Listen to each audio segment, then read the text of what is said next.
Hello, everyone. I am Louis Ungett, and welcome to my new podcast, Who Are the Entities? A critical examination of DMT and other drugs. Check out my other content at louisungett.substack.com. You'll get updates on my upcoming book called The Return of the Dragon. It's all about the effects of blending psychedelics and religion on people and societies. Like and subscribe to this channel. I am also co-host of the Lewis and Lucas podcast. There'll be links to that in this video as well. If you're interested in checking that out, we talk about all kinds of stuff, not just drugs and DMT. But the topic here today, topic number one, my first podcast, will be on DMT. Who are the entities? So if you're not familiar with DMT, DMT is the chemical name dimethyltryptamine. Hopefully I'm pronouncing that right. It is the active ingredient in the ancient drink, the ancient brew that the Inca used to drink called ayahuasca. And ayahuasca is a drug that is pretty mind-blowing when you hear about it. I've never done it personally, but it's a mind-blowing experience according to everybody that's taken it. I first heard about it on Joe Rogan's podcast. They were talking about it. I also read about it in a couple of Graham Hancock's books. If you're familiar with him, he writes on Mesoamerica and myths and legends, and actually has written quite a bit on DMT as well. But I find it fascinating. And here's what's fascinating about it. When people take DMT, a couple of things are consistent. And this is true if it's someone from an ancient or from a remote tribe, that has been almost uncontacted by Western civilization. Is true if it's a hippie seeking spiritual enlightenment, and it's true if it's a skeptical Western atheist. These people, the experience is very similar across almost all people groups. And that is they see geometry that looks like Mesoamerican art. So it looks like if you picture on the sides of pyramids or whatever, the stepped function art that they see, the squares and circles and that Mesoamerican art. So they see that. And then even stranger, a giant percentage of people see some sort of entity. So from a University of Greenwich and Imperial College study, it says 34 of 36 experiences incorporated an encounter with some nature, with sentient entities that were experienced as beyond the self. So if you take what they're saying there, they experience things, entities, beings that were beyond themselves. So when people did it, and this could be atheists, this could be a Western atheist, they did it and they came down from the high and they said that was a real thing. It wasn't a dream. So when we come down from a dream, or when we wake up from a dream, we say, okay, that was fake. That was weird, but it wasn't real. When people come down from DMT, they come back and they say, actually, that was real. That was a real being outside of myself. And it's a giant percentage of the people that take it. 94% encountered some form of sentient entity beyond themselves. And it's a wild thing. So you're seeing this heavenly geometry. You're seeing these entities. And I heard about this and it kind of blew my mind. And it got me going down this rabbit hole of trying to figure out what these experiences were. And you start to read these experiences and they're shocking experiences. But like people will talk about having in-depth conversations with these things. They'll talk about learning new wisdom and solutions from these things. People in the tech industry take this to learn new technology. If you read Graham Hancock, he makes the argument that a lot of the technology of the ancient Mesoamericans may have been learned from these entities. And then so the solution that most people come up with is that it must just be a weird brain phenomenon, right? Like it must be just you experience, you go into you have some kind of weird brain phenomenon and then you come down. But the crazy thing is that people that you would think that would be their solution, atheists, come down from the high and they say that's not what's going on. So the people that actually experience it say that's not what's going on, that they're real things.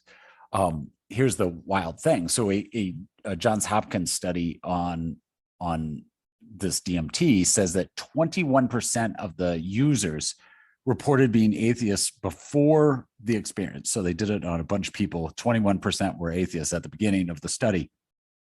Only 8% reported being atheists after, right? So that's a dramatic, that's more than half. That's like 60%, 65% or something like that of the study ceased to be atheist after the study. So they said there's something out there. And obviously the fact that they ceased to be atheists, they took it as a spiritual being of some form.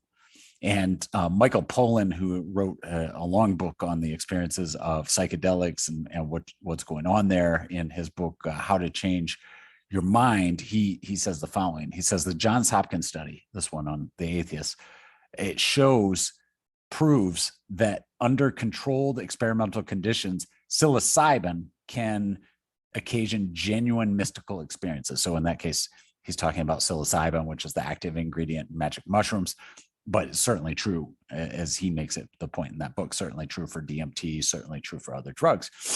So on this DMT, you see these entities and then you cease to be atheist, and true for other drugs as well, but certainly true for DMT. These entities pop up over and over again. So the question that gets discussed a lot is, what are these things? And as I said, some people try and claim that they're not real, although that's not the experience of the people that have actually interacted with them. But the people that have not interacted with them claim they're not real. The people that have interacted with them have a variety of answers. They'll call them just beings. They'll call them aliens. They'll call them interdimensional beings. And that's actually an interesting idea. And this interdimensional being is this idea that we live in a universe that has a lot more than just the three dimensions we see. So if you picture living in, you picture the difference between a cartoon and our three-dimensional world. Well, the cartoon has to just travel in those two dimensions. And if you look at the side of a piece of paper, it seems almost invisible, right? And so that's looking into those two dimensions can be almost invisible if you look at it from the side. The idea behind that, and Stephen Hawking and other physicists have suggested this, that the universe that we live in actually has up to 10 dimensions, but we can't see them, just like you can't see a piece of paper when you look at it perfectly from the side. It almost is invisible. The same is true for those other dimensions. But that doesn't mean, just like you can draw stuff in those two dimensions, despite its invisibility, it's still there. It doesn't mean that the other dimensions aren't there. It just means that the entities could, in theory, be invisible to us. And what people have made the argument for, Graham Hancock argues this, there's a number of other thinkers that have argued this, is that somehow ayahuasca and other psychedelics modify our brain chemistry so that we can somehow see into those other dimensions. And that rather than being empty, those other dimensions have entities in them.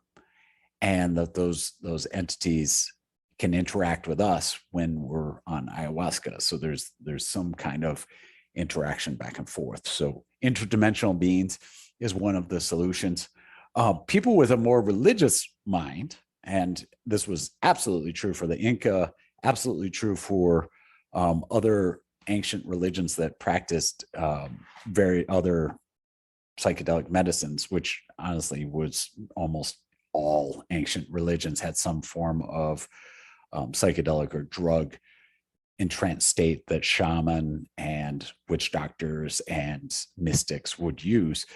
And in the case of the Inca, when they took DMT through the ayahuasca that they consumed, they argued that those were gods. And so the gods that they interacted with were experienced while on DMT, while on ayahuasca. Now, if they're not real, that's an interesting thing that they took drugs and they experienced some weird brain phenomenon. They called it gods or whatever. But if they are real, that's even more interesting, right? And that's, again, getting back to what atheists have done when they took DMT. They take it and they cease to be atheists. They start to believe they are real. And so that's my question, is if they're real, who are they and what do they want? And that is a very interesting question. Who are they and what do they want? And I think that's the subject of my whole book, which is, what are these things? If you dismiss that they're just a brain phenomenon and that they're a real entity, who are they and what do they want? And I'm going to stop there. This just to kind of wet your whistle, give you a clue of what this podcast is going to be about, what my book is about. And it's an absolutely fascinating question. Who are they and what do they want? But I'm going to talk a lot more about it as we go. And I hope that you found this interesting. Stay tuned. I'll be posting videos almost every day from this point forward. So don't forget to like and subscribe this podcast. Check out in the comments, I'll make sure I link to our other podcast.